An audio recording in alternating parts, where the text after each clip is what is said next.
സംസ്ഥാനത്ത് ജലജന്യ രോഗങ്ങൾ വ്യാപകമാവുകയാണ്. Cholera, typhoid, മഞ്ഞപ്പിത്തം തുടങ്ങിയ രോഗങ്ങളിലാണ് വർധനവ് രേഖപ്പെടുത്തുന്നത്.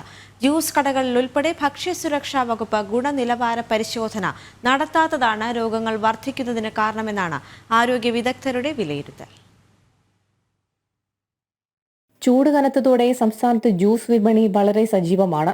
ഇത്തരം പാനീയങ്ങളിൽ ഉപയോഗിക്കുന്ന ഐസിന് ശുദ്ധജലത്തിന്റെ നിലവാരം വേണമെന്നതാണ് നിയമം. എന്നാൽ ഇത് പാലിക്കപ്പെടുന്നില്ലെന്നും ജ്യൂസ് കടകളിൽ ഭക്ഷ്യസുരക്ഷാ വകുപ്പ് ഗുണനിലവാര പരിശോധന നടത്തുന്നില്ലെന്നുമാണ് ഉയരുന്ന പരാതി. മലിനജലത്തിൽ നിന്നുണ്ടാക്കുന്ന ഐസ് ഉപയോഗിക്കുന്നത് കോളറ, മഞ്ഞപ്പിത്തം, ടൈഫോയിഡ് ഉൾപ്പെടെയുള്ള രോഗങ്ങൾ വ്യാപകമാകുന്നതിന് കാരണമാകുന്നുണ്ട്. ഫുഡ് സേഫ്റ്റി ലൈസൻസ് ഉള്ളവരിൽ നല്ലൊരു പങ്കും ഉപയോഗിക്കുന്നത് ശുദ്ധജലം ഉപയോഗിച്ചുള്ള ഐസാണ്. എന്നാൽ ലൈസൻസ് ഇല്ലാത്തവരാണ് മലിനജലത്തിൽ ഐസ് ഉണ്ടാക്കി ജ്യൂസിന് ഉപയോഗിക്കുന്നത്. അതോടൊപ്പം മഞ്ഞപ്പിത്തത്തിന് പുറമെ വയറിളക്ക രോഗങ്ങളും വ്യാപകമായി സംസ്ഥാനത്ത് റിപ്പോർട്ട് ചെയ്യപ്പെടുന്നുണ്ട്. ഈ സാഹചര്യത്തിൽ ഭക്ഷ്യസുരക്ഷാ വകുപ്പിന്റെ പരിശോധന വ്യാപകമാക്കണമെന്നാണ് ഉയരുന്ന ആവശ്യം. ജനം, തിരുവനന്തപുരം.